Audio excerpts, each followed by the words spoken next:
Welcome sa DRS 2.0. Fresh at nagbabagang happenings ba ang hanap mo? Mga padabarkads man yan o mga trending topics? Pwes, sagutan natin yan. Kaya naman isubscribe nyo na ang ating channel para sa mga nagbabagong balita everyday. So, ayun, welcome back again sa ating YouTube channel, mga kadabarkads. And for today's video, ang pag-uusapan natin ay tungkol sa mga importanteng ganap sa loob at sa labas po ng Itbulaga. So, si Ian Red po, diba, siya po ay host ng Itbulaga dito po sa segment na The Clones.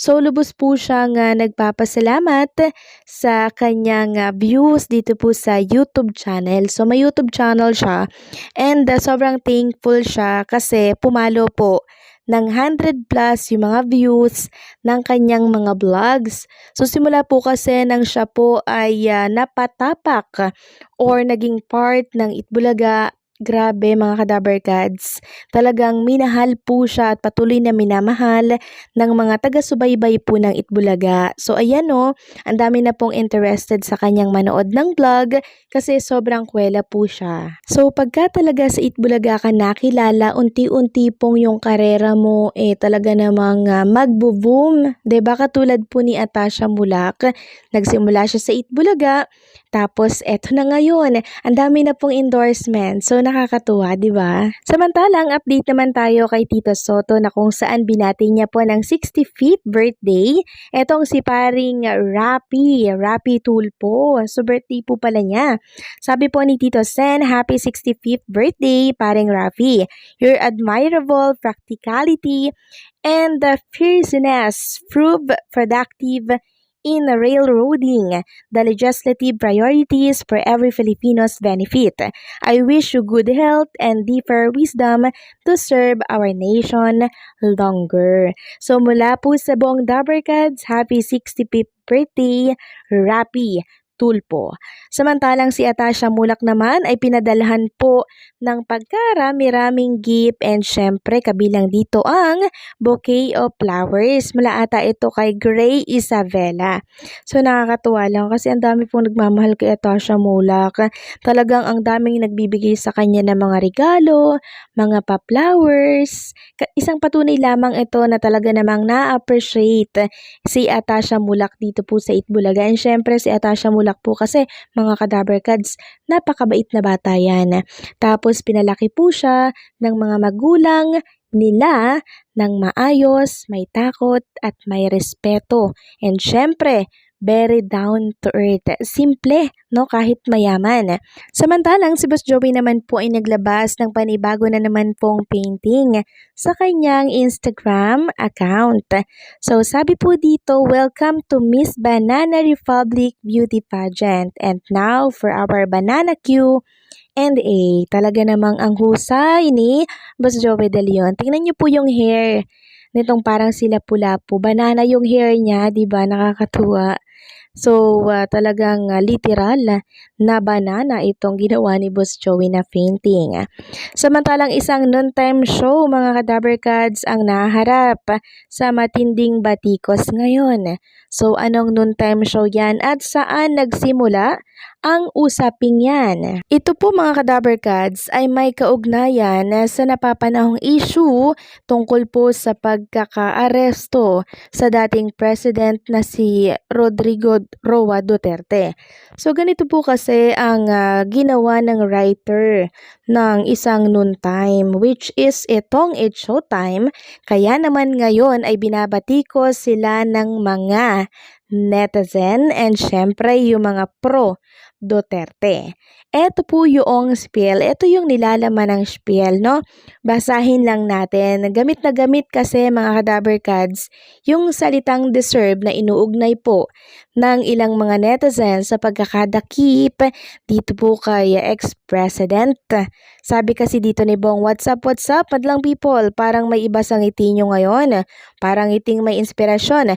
Yung ngiting may dahilan ka para bumangon, ganyan nga. Sa kabila ng gulo at ingay, sana mahanap ninyo ang inyong dahilan ng paghinga. At ang inyong pahinga ay say, deserve. So, unang ginamit, deserve. Tapos sabi naman po ng isang host, si Kim, at para naman sa mga feeling nila ay hindi pa dumarating ang tamang panahon para sa kanila, ang masasabi namin, deserve ninyong rumes back sa buhay tulad ng ating Grand Rest Backers na deserve mahangaan sa kanilang giting at tapang. So gamit na naman yung deserve. Ilang deserve yung sinabi niya dito? 3. Tapos si Karil naman, deserve na naman. Deserve, 2 deserve. Ding magpasalamatan ng ating madlang online dahil trending pa rin tayo kahapon. So, ang highlight ng kanilang spiel na binasa, yung salitang deserve, na inuugnay po ng ilang mga netizens sa pagkakadakip dito po kay ex-president. So, parang sinasabi nila na parang gustong sabihin ng writer ng show na deserve, madakip nitong si ex-president Duterte. So, hindi tuwiran yung sinabi dito pero ganun daw yung dating. Yan po yung komento po nila. Kaya ngayon, yung iba pong netizen nag-aamok ng i-boycott ang Showtime, i-boycott daw ang pelikula nitong Kim Pao, and syempre etong si Bong Navarro, nababash din po siya. So eto po yung paliwanag ng dalawang host ng It's Showtime. Ako po ay nagtatrabaho lang at binasa ko lang ang spiel ko. Wala po akong masamang intensyon. Love and peace. So nag-explain. Then sabi naman ni Kim Chu po, kaloka kayo, binasa ko lang yung script namin sa spiel. Kayo talaga, GB lang tayo, spread kindness and good vibes. Hala, nakakaloka, ba't ako nasali dyan? Like, O to the M to the G, busy ako sa ibang bagay. Diyos ko, wag nyo akong isali sa ganyan, parang awa nyo na. Ang gulo na po ng mundong ibabaw, wag na po tayong dumagdag. Diyos ko na lang talaga. So yes, nandun po sila sa binasa lamang nila yung script and wala po silang kasalanan doon. Dahil kung merong sisisihin, walang iba kundi po yung script writer po ng naturang show. Yun ang parang may hugot. Kasi hindi naman po lingid sa ating kaalaman, di ba? Na isa po si ex-president sa nagpasara po ng naturang network, 'di ba? Kaya siguro ganyan po yung galit nila. Pero syempre, hindi natin maalis sa isipan na binasa lang din po nila yung script, 'di ba? So siguro, yun po ang utos sa writer. Kaya ngayon, eto po at viral itong isang noontime show dahil sa issue na kinasasangkutan nila ngayon. Yung tungkol sa deserve na yan, na meron pa nga po ako nabasa na umiiyak ang buong bansa, yung mga pro Duterte, tapos kayo may pa-deserve pa kayo dyan. So, malaking insulto nga naman yun para po sa iba. 'Di ba? Salip na tayo magsaya, mag-deserve, wag na lang natin yang pakilaman sana. Wag na lang sanang pansinin. 'Di ba? So, pero kung may hugot sila kasi nga po doon sa nangyari sa network nila, hindi rin naman natin sila masisisi. Kaya ang nangyari, eto't kaharapin na lamang po yung pangbabash na nangyayari sa kanila ngayon.